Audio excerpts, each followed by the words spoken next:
Okay, Dad, so we've heard about the Frankel family, the Elias family, the Lapporte family. Now I think it's time that we talk about our family. Okay. So you and Mom were married in November 15th, 1964. Right. You lived in Berkeley initially, including the foggy location in Park Hills. Right. What comes next? Okay. Well, you came next.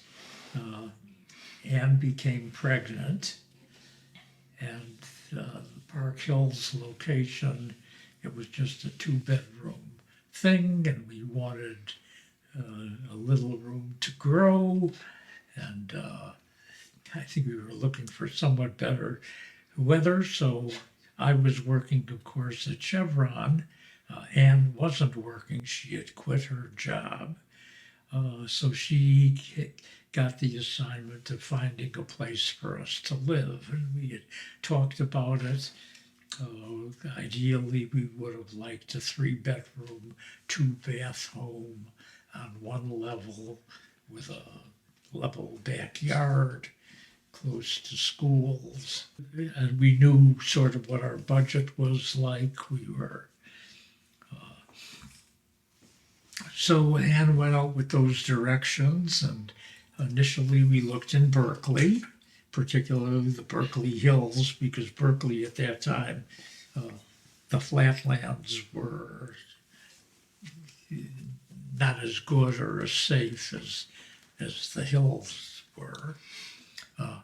And we looked in El Cerrito, because I was working for Chevron. And we did look in Richmond, although, around the Mira Vista and around the Richmond Country Club probably would have been okay, but the schools wouldn't have been as good. And then someone suggested, why don't you look in Orinda? And I knew where Orinda was, but I don't think Anne knew. I don't think she had ever even been there growing up in San Francisco.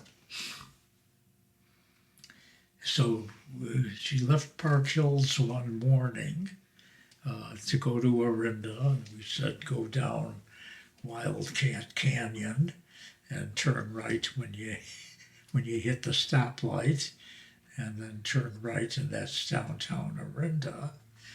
And I think that was the first time Anne ever did it, and sure enough, when she leaves Park Hills in the summer in the fog, she drives towards Orinda, and the skies open up, and you can see the San Pablo Reservoir, and it's warm and sunny, so it's like coming to the promised land after living in a fog bank. She pulls into Orinda. She goes to the first real estate agent she finds, and there's plenty of them right at the crossroads even now. She meets a realtor, a man. She said she's looking for a home in Orinda. Fine, what are you looking for? A 3-bedroom, 2-bath home with a level backyard close to schools. This guy says, I've got just the place for you. It just came on the market. And he shows her this house. This house would have been the antithesis of what we were looking for. It's 5 bedrooms, 3 baths on 3 levels, no backyard, but it is close to schools. And Anne came in and she liked it. She was impressed by it, and the plan was she would scout these things out, and the ones that she liked, I would come on weekends to check them out. In those days, things weren't as hectic. You could, this house had been on the market for like 4 months before it sold. So there were no time pressures. Anyway, I see this house and it was lovely, but it was way too expensive and much more than we wanted and didn't have any of the qualifications. So she kept looking and she did a good job of looking, here on the country club side, no shortage of places to find. Meanwhile, she's continuing to gestate, and the baby is due in early December, and we're in September. So if we're going to make a move, we got to decide pretty quickly.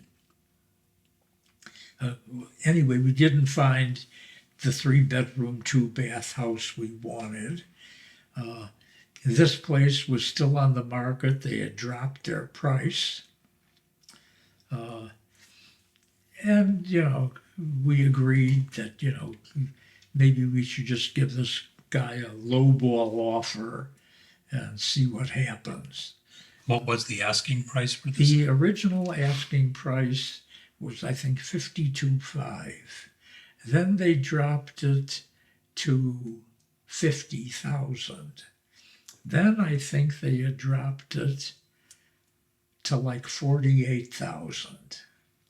That would be unheard of today, dropping prices. Correct. So Ann and I agreed, why don't we give him an offer of $45,000? And we offered it, and the guy countered, essentially splitting the difference. So we bought this house at $46,500, which was still, we had sort of budgeted maybe 30. You could buy a 3-bedroom, 2-bath home in Orinda for $30,000 in those days. And $30,000 in 1965 was 64. Yeah, 60. Well, now it's getting to be 65. This is September of 65. You're due December of 65. But you bought this, you took occupancy in October of 64. October of 65. October of 65, that's right. Good thing you're here to keep me honest. So, they accepted it. It was more than we could afford. When I signed that mortgage that I think required that I give them $134 a month for the mortgage, my hand trembled because that was probably like a third of my salary.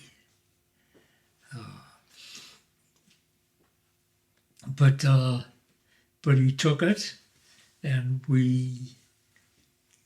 they accepted it, and we got this house. We moved in October, Halloween night, and we had forgotten it was Halloween, and we came into the house, and I think we were getting ready to put shelf paper on the kitchen shelves, and the bell starts ringing, trick or treats. So we sat in the dark, so not to attract people, and the rest is history. So we moved in October, got it set up, combination initially between Ann's furniture and mine. So we had beds, we had tables, we had sofas, and not enough to really fill up 5 rooms. You were born December 3rd, 1965, so a little over a month after we moved in. And, Becky, Ann's mother, bought you your first bed, baby crib. The other thing the Frankels did, they subscribed to the Encyclopedia Britannica because they wanted their grandchildren to be smart, and all human knowledge would have been in the Encyclopedia Britannica. So they bought us the subscription, which included Baby Britannica, which was age 2 months to 2 years, and then Britannica Junior, which was 10 volumes, suitable for sort of grammar school kids. And then as you got older, the entire current thing of the grown-up Encyclopedia Britannica. Which is ironic because your parents bought you the new Standard world, American Standard American Encyclopedia. Because educated families had encyclopedias, and that's where they published those things. Yeah. So now we're here, and then raising the family becomes important. I continued to work and was a good mother. Once she got to Orinda, she joined women's groups, Hadassah and Women's America, Women's Ort, and I think the League of Women Voters. And then as you kids got older, we joined a synagogue. But before that, that was an interesting story too. When you were born in December, the tradition is you have a baby naming in a synagogue. And we didn't belong to a synagogue at that time. But David, who was on the board and very active with the Jewish Old People's Home on Silver Avenue, arranged with the rabbi to let's have a baby naming at this Old People's Home. And I thought that was absolutely beautiful. Because here are, they had services, and they had a sort of traveling rabbi who, did the service, but he also was a rabbi who served Jewish prisoners at San Quentin. He didn't have a pulpit, but he did the rounds. So we had the baby naming, and David went to it. And after the baby naming, we had a fancy oneg with whiskey and wine and herring and stuff. And we were the only ones below 80 in that service, but you can't imagine how happy they were. Well, they were probably used to rabbis coming around when people passed away. That's right. As opposed to baby naming ceremonies. That's right. And these people were all on their way out, and we were naming a baby who has just come in to the community. So that was terrific. Yeah. So then after I was born, 17 months later. 17 months later, Michael is born. Mm-hmm. Maybe he was named at B'nai Shalom, or Rabbi Freeman did it, or something. Mm-hmm. And now we have 2 kids, and you're growing up, and you're relatively close in age. You can probably address that better than I can. So, I guess until you got into kindergarten or school, that's really just sort of nurturing you, and we had all the appropriate things, the toys, and we hired mother's helpers. Right after you were born, I think we had Mrs. Beery's, so she was a kind of nursemaid and did the cooking and all that, and it was I think unremarkable, but appropriate. So you were first a father in 1965 and then a father again in 1967. That's a big life change. What were your thoughts on becoming a parent? Well, I can even be more specific because in those days, Alta Bates Hospital, where you were born, allowed parents, fathers at least, the mothers were already in the delivery room, to be present at the birth and to even photograph it. And that was a remarkable thing, seeing you come out. Yeah. That was truly remarkable. 17 months later, when we got around to Michael, they still offered that, but I don't think you could take pictures. But I was present at both of your births, and everyone was overjoyed when, Becky and David and my parents and brothers and sisters. That was truly a celebration of life. No, I remember when Lydia and Abby were born, my daughters, being there, and especially with Lydia, my firstborn. Yeah. All of a sudden you go from being an individual to maybe a couple, the two of you, to a parent. Yeah. Did you have that same sense? Huge responsibility. Huge responsibility. Yeah. That continues to this day. That's right. Yeah. I remember when you mentioned when Abagail was born, you were at the hospital and I was home babysitting Lydia, and we were playing pickup sticks. And I got a call from you saying, congratulations, we've had another daughter. So I go to Lydia and I say, Lydia, you have a new sister. Let's go and see her. And Lydia looks and says, well, can't we finish our game first? Yes, pickup sticks was very important. Yeah.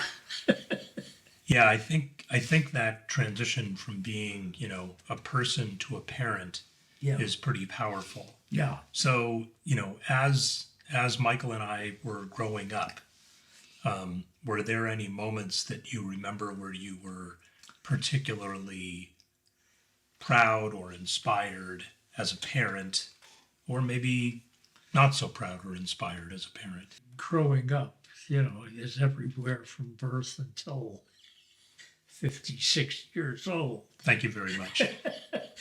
Yeah, I don't know when growing up ends. But we did the usual things, with school plays and Indian guides and everything. The mother volunteered at the school. I guess one of the things that I would scold you for is, here you have a mother and father who are reasonably intelligent, and whenever you had homework, you wouldn't let us help you. So you rejected, and we had all the resources. I remember in particular a conversation I had with Michael. This I guess might have been junior, high school or intermediate school. But he was taking geometry and he was struggling. And I said, well, Michael, let me, help you with the geometry. And he said, you learned it the old-fashioned way. It's different now. And I said, well, Michael, as far as I know, the Pythagorean theorem, a squared plus b squared equals c squared, is still valid, even after 3,000 years. Yeah. I think when he took Spanish, and maybe you didn't like, you would have liked to have helped you more than you would let us in. Mm-hmm. Mm-hmm. And but when you got good grades, and when there were school plays and you got awards and all that, we were very proud of you. I can imagine that as a father, a proud moment is seeing your son bar mitzvahed. Oh, do you remember those moments? Oh, that was a big event. Yeah. And of course, well, even prior to that, the game I used to play with you kids is you hated Hebrew school, which was normal. You would have much rather played or been with your friends or whatever. And I remember you saying, why do we have to go to Hebrew school? I hate it. And I would disarm you by saying, Daniel, I'm so happy to hear you say that, because when I was your age, I hated it. And I'm sure your grandfather hated it. So it's nice to see you keeping up the tradition of hating Hebrew school. Sure. And I think probably your daughter said the same thing to you. I think that's true. Yeah. But I know that when your child is called to the Torah for the first time, of course, that's a very powerful moment. Yeah. And, very inspiring. Yeah. And once you got into Hebrew kindergarten, Mother and I did the shopping for a synagogue. And in those days, there were just two, Isaiah and B'nai Shalom. And even B'nai Shalom was sort of just getting founded. It didn't have a building yet, even. So we joined B'nai Shalom. And once you got into Hebrew school, Mother joined the sisterhood, and I got active, and I got on the board of directors and volunteered for different things, so that it became an integral part of our lives. And also, some of our closest friends were fellow congregants. It was a way for us to meet community and to establish community. Out here in the burbs of Orinda. So community building. Once we got here, we felt that we're here. We need to. We'll give to the community, and we'll take from the community. Mm-hmm. And everyone will be better for it.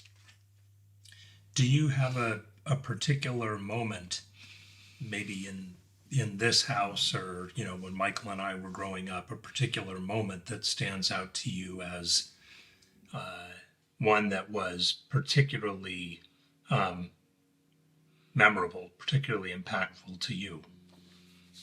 In this house? Yeah.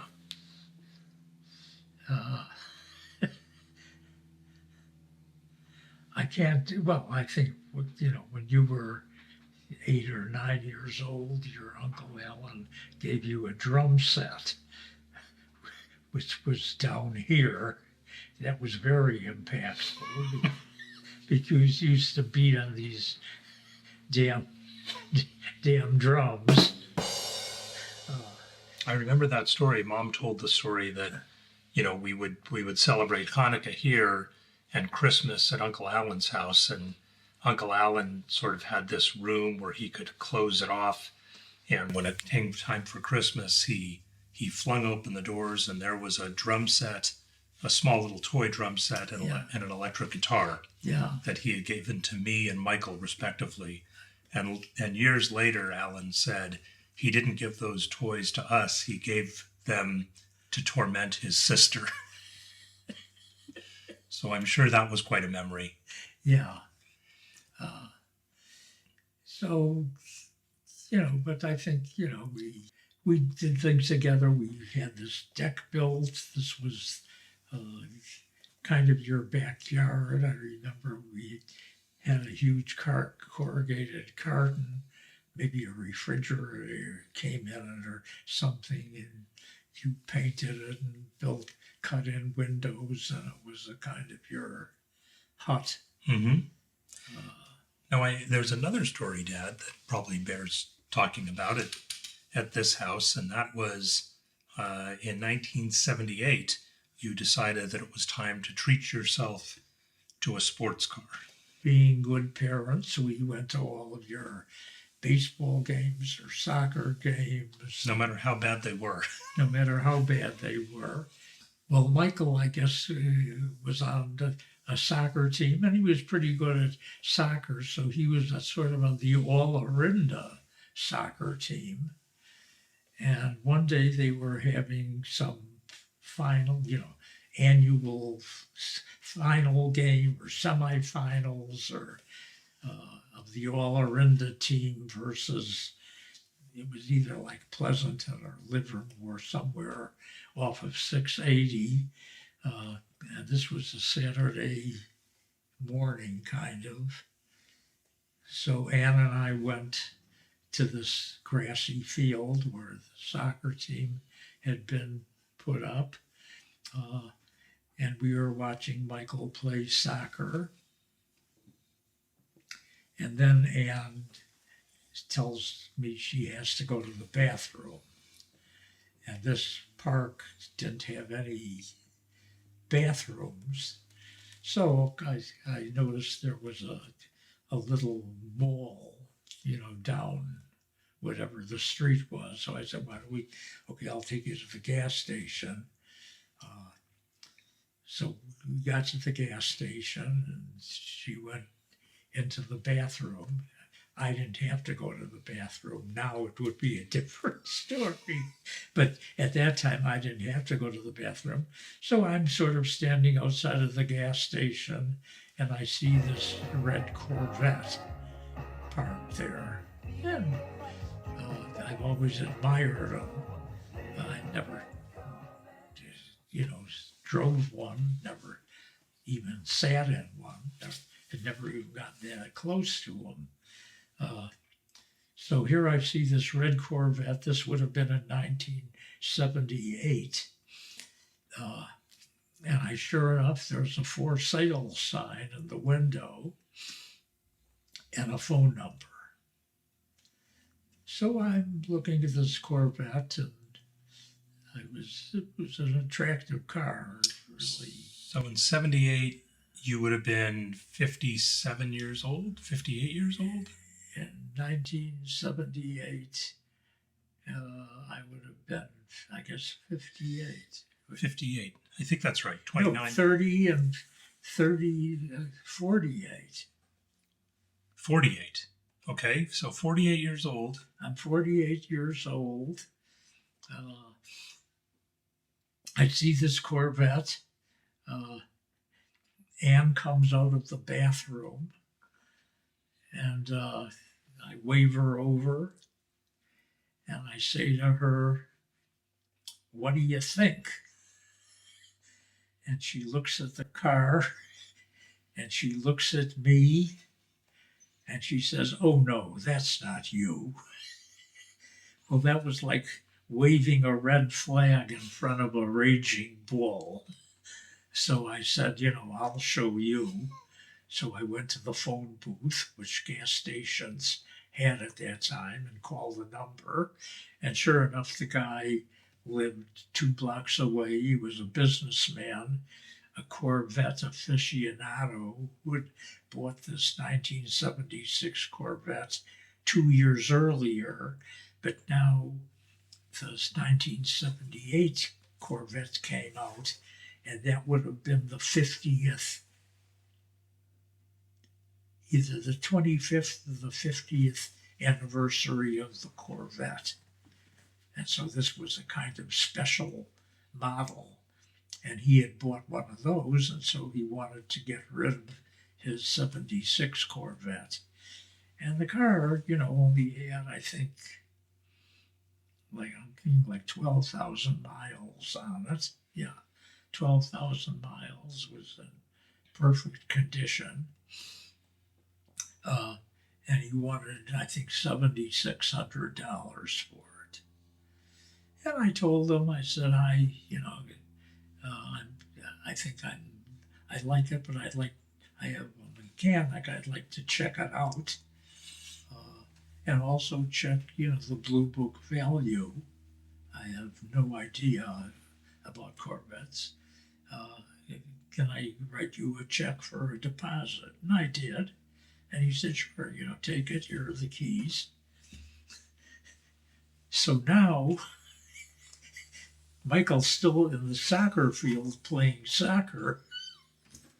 And instead of, we left the soccer field with one car, a green Chevy station wagon, and we arrive in two cars, a green Chevy station wagon and a flaming red Corvette.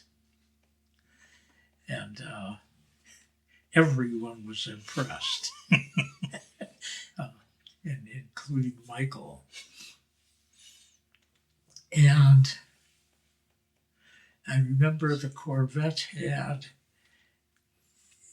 a tape deck, and the only little cassettes we had in those days were your Bar Mitzvah Haftorah.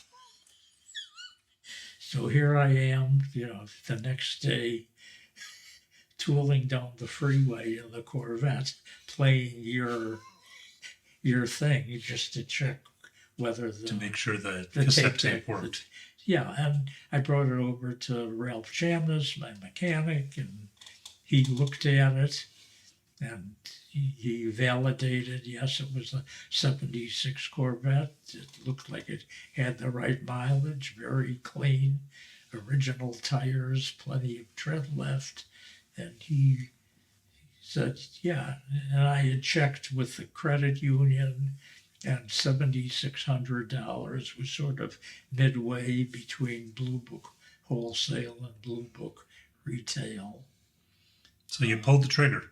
So I pulled the trigger, and and as I left, I said, I was sitting in this car, and I said, Ralph, is this me?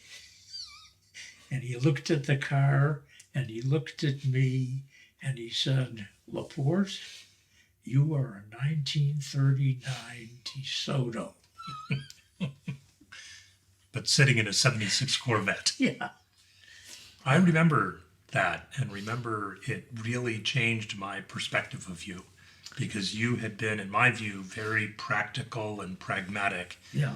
And the Corvette does not give the impression of practical and pragmatic. Yeah, no, that's right. And everyone, I think I remember the first time I pulled up in the Chevron parking lot in it. I think Bob Crowder or Chris Pant, some Chevron chemical, and we went out for lunch, and we hop into the Corvette, and he said, this isn't your car, this can't be you. And I said, yep, it's me. Did you know that you had that in you? Did you do that because Mom said it isn't you? I think, I think it was it was on a whim. I didn't, we had, I think, two cars, as it were. So, it was done as a whim. And, once I got in it, I felt good about it. After a while, it wore on you, though, because as I got older, getting in and out of it was a problem. The Corvette was built very low to the ground, so Ralph had to put in things to raise the seat so I could see over the hood. So I could see over the hood. Because it was very hard sprung, every time you went over a stone, you could feel it in your kidneys. So driving 50 miles on a Corvette it wasn't like the Lincoln. Yeah. Well, yeah, I remember that, and I remember lots of different experiences growing up in this house, through the years, and remodeling the kitchen and putting the deck on and things like that. But I think overall there were, many, many more good times than bad. Yeah. Once you got off to college, I guess you went to Cal Poly. Michael went to DU. Mother and I had more time, so we used to, take vacations and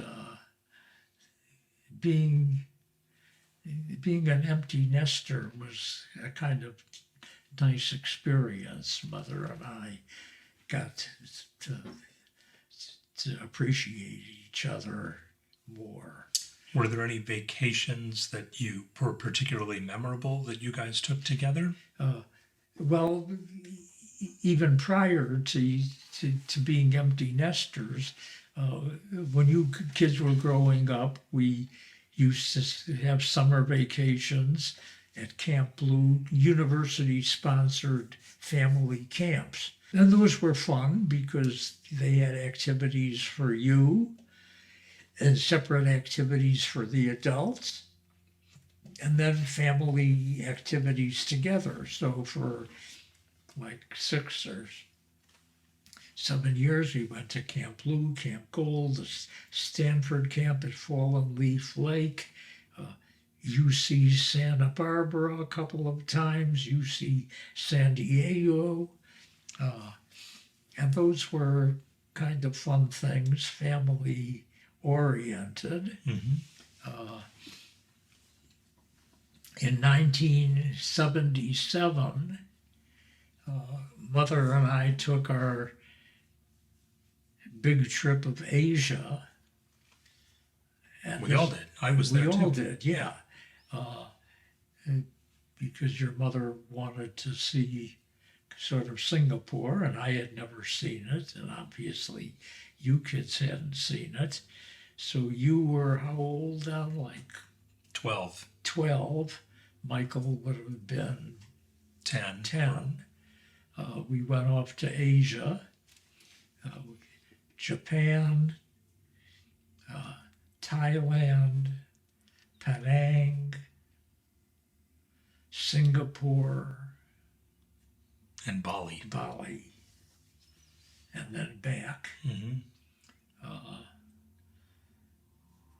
And that was it was obviously very much more memorable to Anne, and she cried all the time because you can't go back. So there were a lot of family vacations to different spots. Did we ever do things with your parents? I mean, they were in Chicago, granted, or Becky and David. In other words, did Michael and I have a relationship with our grandparents? Let's talk about that. Becky and David, lived in San Francisco, very proper living. They didn't have a car. Whenever they'd go anywhere, it would be by cab. I remember when they would come to visit us, and they wouldn't come very often. They might come over Thanksgiving, or over a holiday, or on some special occasion. I think Becky and David would come over maybe a couple of times a year. And it was a big thing for them because let's say we're going to have dinner on Saturday night. So they would leave by cab from the Brockle Bank on Thursday afternoon, get to the Claremont Hotel, take off Friday to recover from the trip. We'd pick them up and bring them to Orinda, or Alan would pick them up and bring them to his home in Berkeley. We'd have a wonderful time together, and they'd ooh and ah over the kids and the house and everything else. And then they would spend the next day at the Claremont Hotel Recovering. recover from the visit, and then they would take the cab on Monday. So that was pretty much the extent of them coming here. Anne and I would bring you kids over to visit with them pretty often. And even sometimes we'd go out with them and leave Sandra. They had a full-time maid with you kids. But they were getting, I think David may have passed away in 79. 72. 72? 72, and Becky passed away in 79, right before my bar mitzvah. Okay, so there wasn't much time. Yeah. And they may not have had the physical strength to visit as much as they would have liked. But Becky, at 9 o'clock sharp, as long as Becky lived, she would call Anne. The phone would ring at 9 a.m. Phone would ring at 9 o'clock just to hear Anne's voice, and how are this, and how are my darling boys, and this and that. And, after a while, Anne would be drinking her coffee and say, oh God, my mom's calling. But when the mother stopped calling after she passed away, Anne missed that. Sure.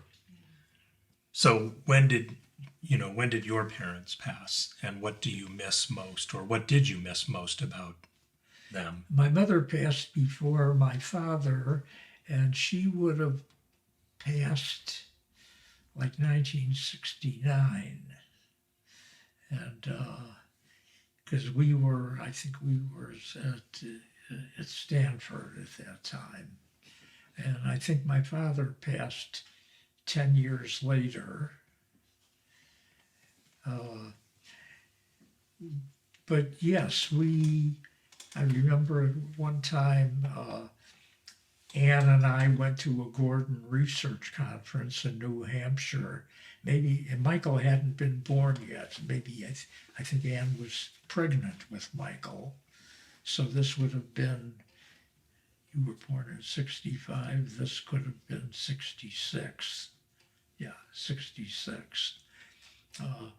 We went to a Gordon Research Conference. We flew by way of Chicago, and we left you with Esther, my sister.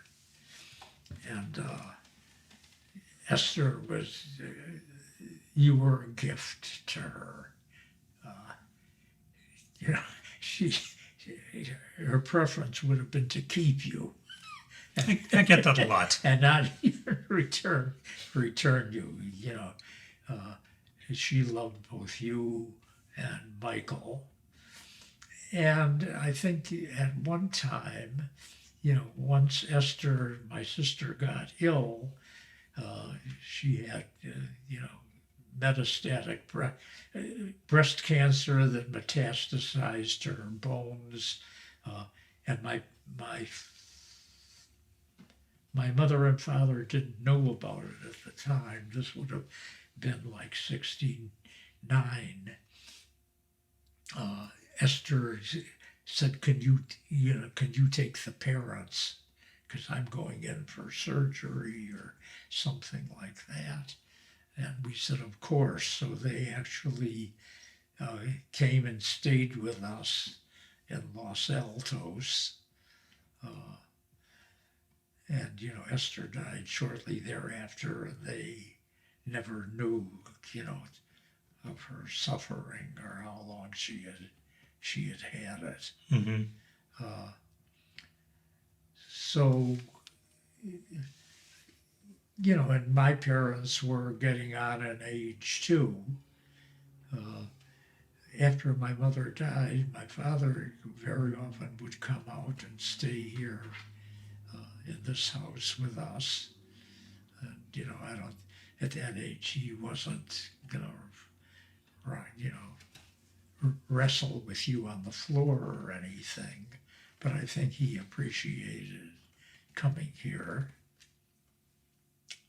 You mentioned the idea of Naches, and I can imagine that, your parents seeing you with a family and seeing you... Gave them extraordinary Naches, Mm-hmm. And almost anything I achieved, they didn't understand. That's kind of... I'll have to tell you that story, but they knew, the way we lived and with the way we treated the family. They, every time they would visit or see us, they would quell with pride. So we gave them Naches, and that was important to us too. Mm-hmm. They expected it, and we delivered. Mm-hmm. And the same would have been true. I think David and Becky would have been very pleased, even today, with Ann and I, and the way we raised you kids. Yeah. Another thing that we should talk about, which we've left out, all the time you're growing up, I'm continuing at Chevron. And in 1968, I stumbled upon a kind of chemistry that was just getting popular, and I tried some experiments of my own, and I came up with some amazing results. So I proposed at one of our budget meetings that we invest some money in homogeneous transition metal chemistry and homogeneous catalysis.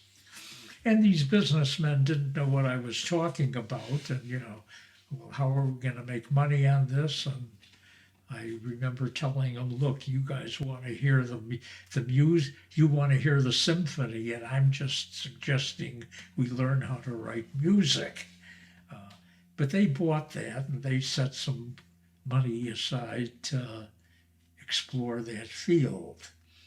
And the way that expenditure was spent was, I was told to find out from the leading academics in the field, what the opportunities are and stuff like that. So I made a list of people: a guy at Harvard, a guy at Oxford, a guy at the University of Georgia, and a new professor who had just arrived at Stanford, named Jim Coleman, who had done some very good work in that field.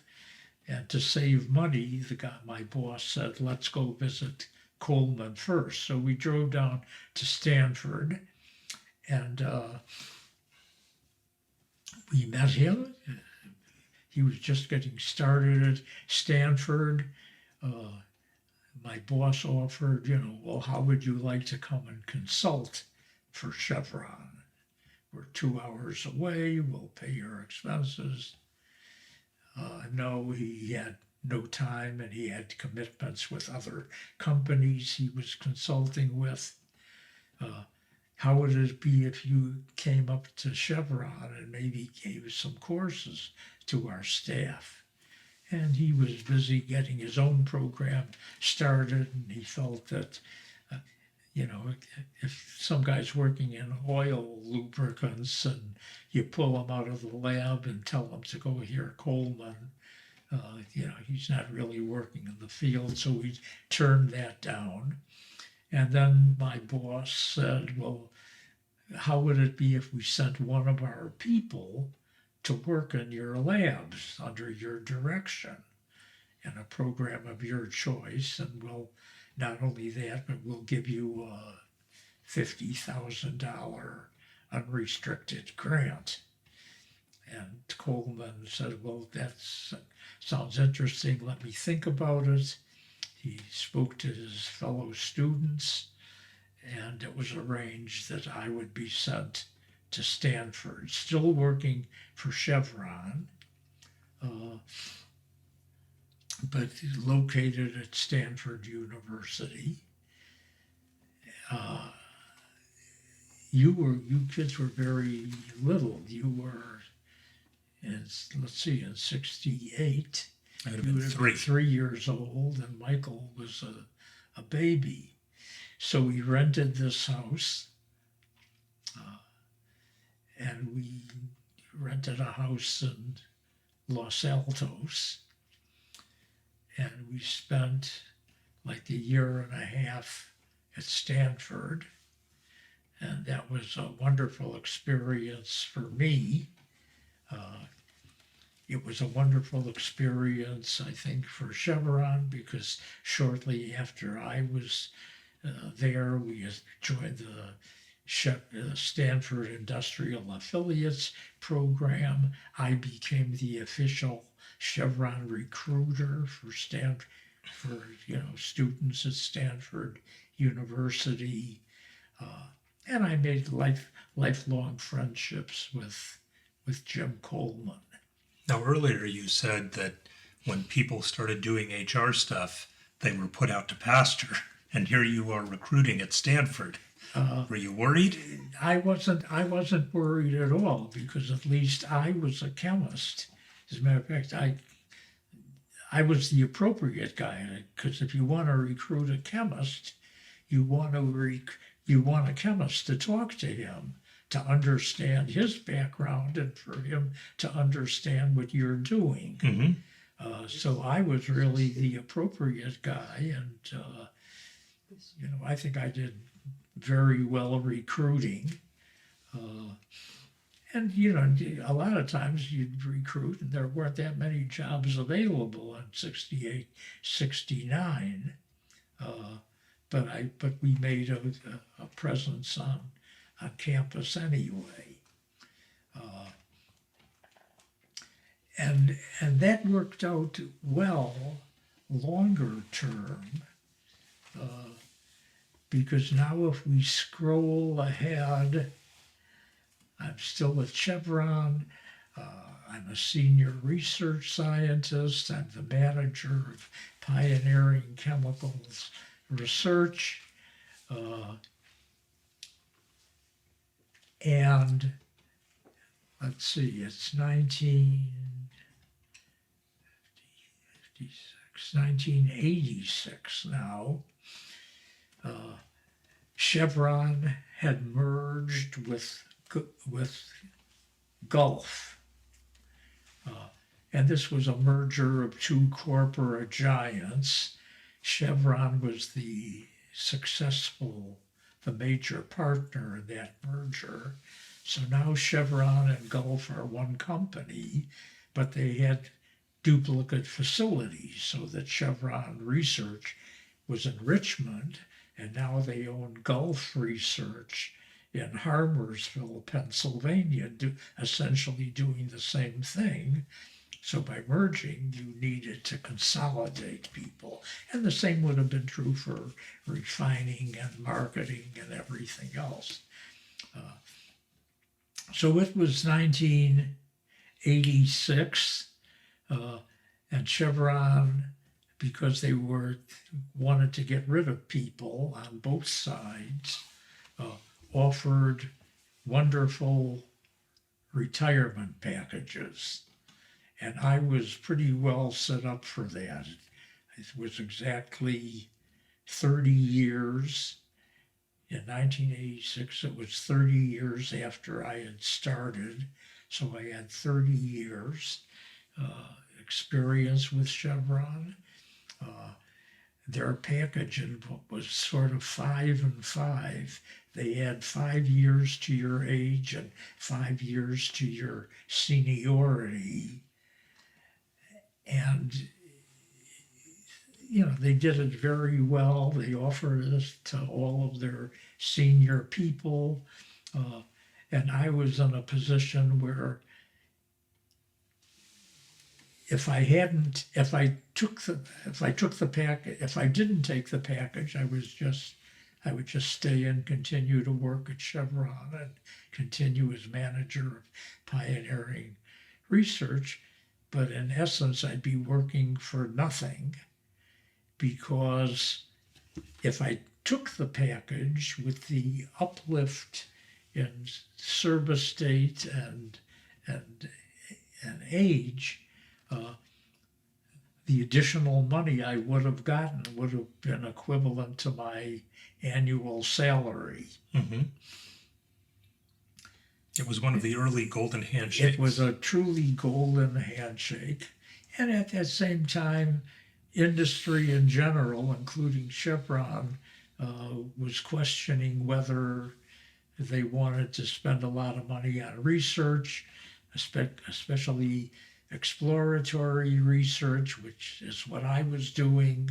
I think they had an attitude of, we'll let someone else do it, and then we'll buy that company or license that process or product or something like that. So I saw the winds were changing, and at the very last minute, I think the resignation papers, if you wanted to resign, were due at noon. And at 5 minutes to 11, I turned my resignation in. So you retired from Chevron at age 56, which I is retired from Chevron at age 56, a relatively young man. Ann and I had discussed it before, and when I left the house this morning, we had agreed that I would stay. After thinking it through, I changed my mind at the last minute, and when I came home and I told her I had retired, I think her comment was, I married you for better or for worse, but not for lunch. That's so you surprised her a couple of times. You bought a Corvette in '78, and then you retired. So that would have been a surprise. '86. Yeah. So I didn't leave the next day. I think I turned in my papers in October or November, and it was but I retired essentially on my 30th anniversary. Mm-hmm. At age 56. And I retired without any planning. I didn't have a business or anything I wanted to go into, but I didn't need to, because with this uplift, and I had made investments and bought stuff, so I was quite comfortable, so I didn't have to work. Mm-hmm. So what happened after you retired? So now I'm retired, and initially you putter around the garden and you do deferred maintenance, and we took some vacations. I think you kids were in school. I would have been in college. I think both Michael and I would have been in college. Yeah. Because I started in '84. Yeah. So we traveled and we enjoyed ourselves. But I got a little, after spending, almost 50 years of my life dealing with some pretty bright people, PhD scientists and academics, talking to the barber in Moraga wasn't exactly the highlight of my day. Mm-hmm. And about that time, I referred to Jim Coleman, my mentor at Stanford. He calls me one day and he says, it's not right for you to be retired. You know just so much chemistry. Would you consider a position at this National Science Foundation? And I said, what's involved? He said, it's a 1-year appointment. It's like a sabbatical. And you would review grants and at least still be in chemistry. And Jim Coleman was a grantee of NSF, so he knew how NSF operated. And he said, having you at NSF would really be wonderful for NSF, not only you. So, I mentioned it to Anne, and she said, oh, that sounds interesting. So I said, yeah, why don't you write me a letter? And Jim recommended me, and they invited me out for a visit. And I gave a presentation on what sort of stuff I had been doing. And a couple of days later, I got a letter from Washington saying, you're hired for 1 year. I forget what they... Rotator. A rotator, but a visiting something or other. So that was great. And they were going to pay all of our expenses to getting out. So again, as a matter of fact, I even called them because the commitment on their part was only for 1 year. And I said, does it make sense for us to move all of our furniture, 8 rooms of furniture to Washington? Wouldn't it be better to just put it in storage and we could rent something furnished for a year? And they went to the general GAO and they said, nope, you got to move it out and we'll take care of the move. So we put the house up for rent, completely unfurnished, took the furniture that we thought we would need in Washington, and we didn't have a home yet, but kept that, and the rest we put we rented a storage at public storage, which was a huge garage, and we put the Red Corvette in there as well. Mm-hmm. And then Ann and I flew out to Washington and did some home hunting. And we found a lovely 3-story townhouse in Arlington with an elevator that accommodated our furniture. So we were all set up with that, and I think we had a 1-year lease on that. No, maybe it was a 2-year lease. Yeah, we had a 1-year lease, and then we renewed it for another year. Because your position was renewed at NSF. Because my initial position was just for 1 year. And now we're in Washington, living in this townhouse, and I at least had things to do, and I was meeting exciting people and at the forefront of science, and, had a poor sense of direction and didn't know how to get on and off the rotary.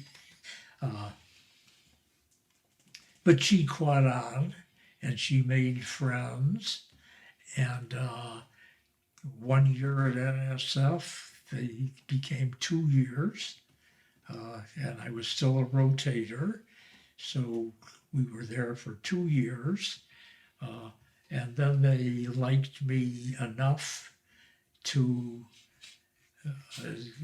invite me to become permanent. for that, they had to post, the government had a position, they had to post my position, both internally and externally, and they probably had 500 applicants internally and externally. But I sort of wrote the posting. So the only person other than me who could have gotten it would have been me if I was a handicapped woman. Right. Or your clone. And a minority. Or your clone. Right. Yeah. So we stayed in Washington an additional 6 years. Meanwhile, this house is rented. You're working or something. I think you're finishing school now. But we were having a wonderful time in Washington. I professionally, Anne met some people. She joined a group called THIS, which was a hospitality group of women who provided hospitality to the wives of embassy officials. She opened up presidential mail. President Clinton had I think 150 volunteers opening up mail that came to him. And Anne would work, 6 hours a day, 4 days a week or something, opening up presidential mail. At the White House? Yeah, I think at the executive office building. Mm-hmm. And she liked that very much, and she talked about that very much. And looking back after we left Washington, that was one of her prouder achievements. So she finally fit in and had a place to contribute. Anne and I, every weekend New York was an hour's ride away. 50% of everything of consequence that ever happened in the United States was a couple of hours away from Washington.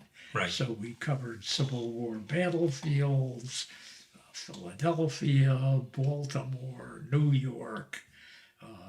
So in September of '95, I retired from NSF after 8 years of experience in Washington and Arlington.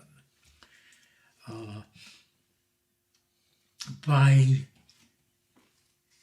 October of '95, they invited me to do the same thing I was doing in Washington, but at my home in Orinda here. So my computer room upstairs was plugged in to their mainframe, and I was receiving grants and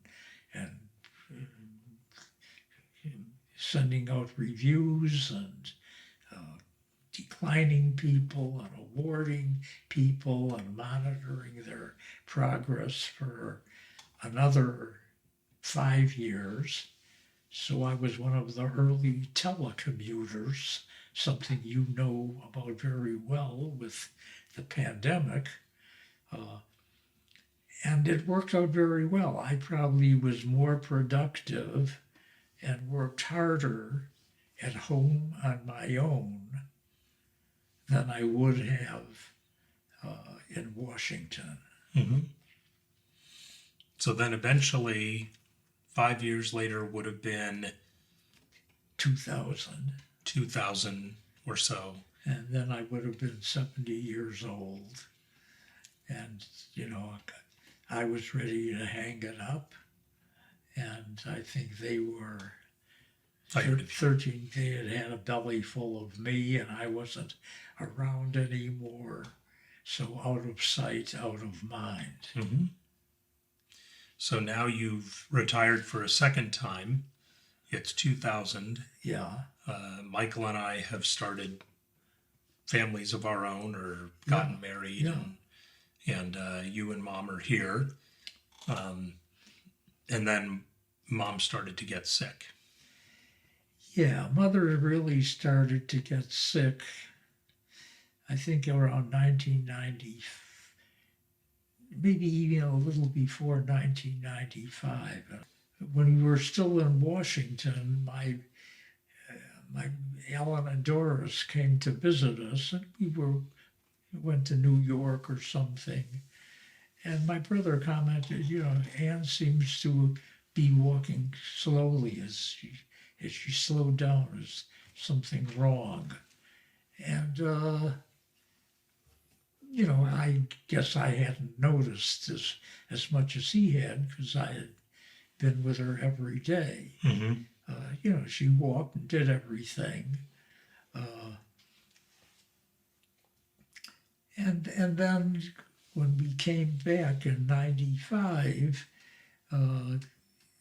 I started to notice, when we first came back in 95, we walked the Lafayette Reservoir. And, we'd start out together, but I would walk my normal gait, and all of a sudden Anne is behind me. She couldn't keep up, so I'd wait and she'd come by and I'd continue. So she was definitely slowing down.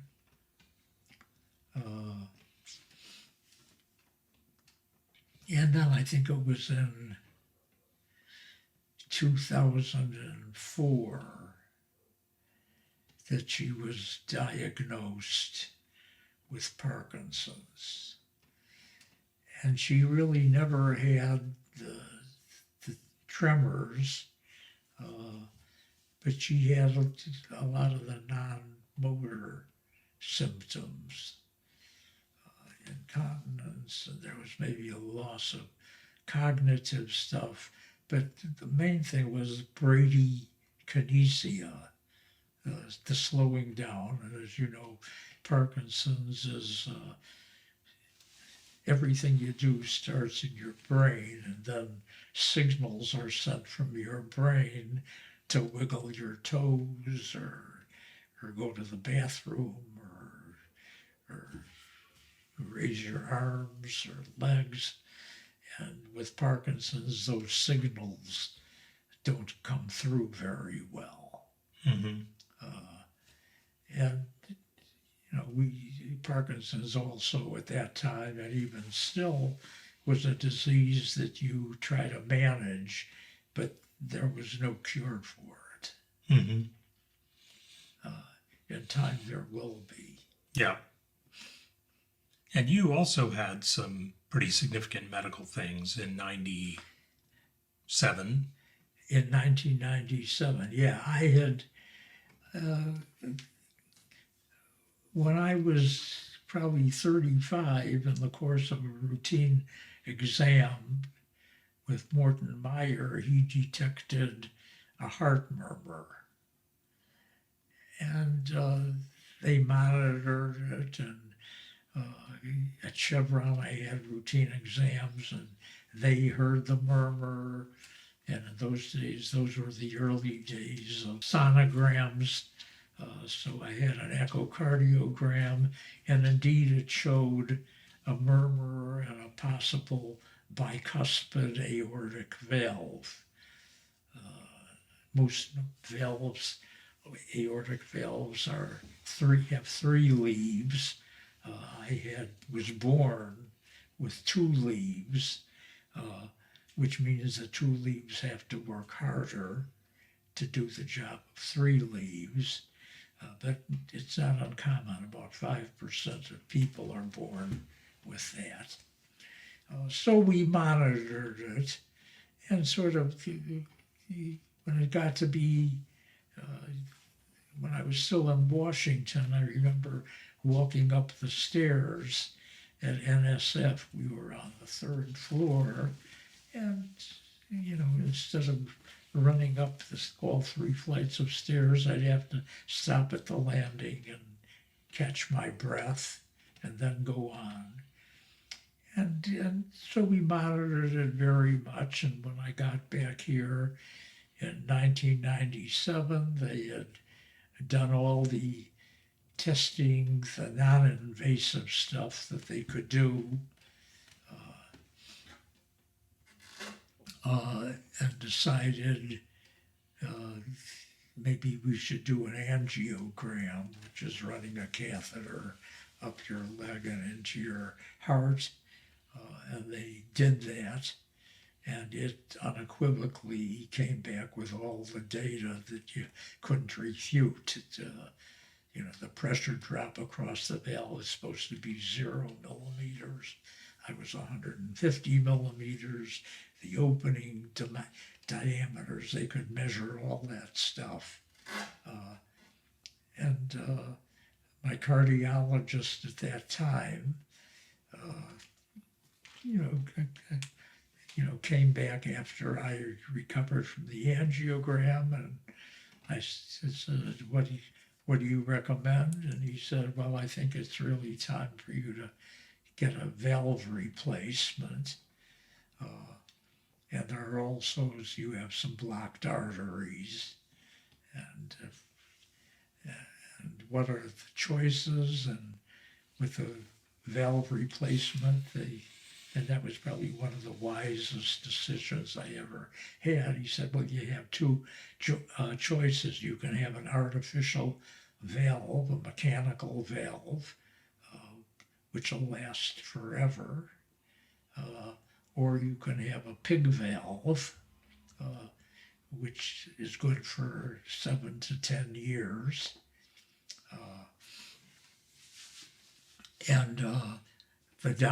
The downside of the mechanical valve is because it's a mechanical object, clots can form on it, so you'll have to take Coumadin for the rest of your life. Remind me to take my Coumadin right now, incidentally. Yeah. You can include this in the video. And as long as you take your Coumadin and measure your proton, you'll be fine. Mm-hmm.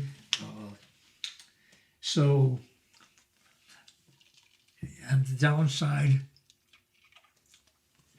of the mechanical valve, of the pig valve, is that after 8 years, you may have to go through open heart surgery again to put in another pig valve. Mm-hmm. So I elected the mechanical valve, and I still have it, and it's been, since 97, 3, and 20, and 22. 25 years. I've had it for 25 years, which would have been 3 pig valve operations, which I'm sure I wouldn't have survived. Yeah. And I'm doing fine. You're still kicking. So let's get back to Mom's illness. Okay. So she, because of the Parkinson's, had a fall. Yeah, she had, at one time, she had a fall. She broke her neck. She survived that. What finally did her in was dysphagia. Again, it's very common with Parkinson's, the signals that go to your throat about swallowing don't get there. Yeah. So she had problems swallowing food, or foods that she'd eat would get into her lungs and she'd be coughing. So that was, it was Parkinson's induced, but by the time of her final illness, she was being fed and given medications through a tube running down her throat. She had lost a lot of cognition, and I remember in her final illness, we got her to the hospital. They treated her, very well. But then they realized that the only way she could possibly get out of that would have been with a permanent feeding tube in her stomach. And I think by that time she was sleeping a lot, wasn't with it. I remember we called Michael in, and John Muir had a palliative care nurse discuss what the options were. And the question is, should she get palliative care where they don't do anything heroic? They make her comfortable, and she was in the hospital for probably 10 days and then passed quietly in her sleep. And I think she was ready. And I think we made the right decision. Absolutely. It was time. Absolutely. She put up a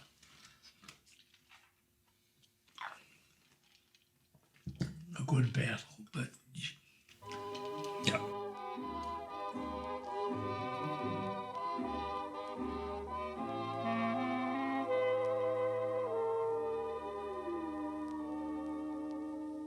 Des yeux qui font baisser les miens, un rire qui se perd sur sa bouche, voilà le portrait sans retouche de l'homme auquel j'appartiens.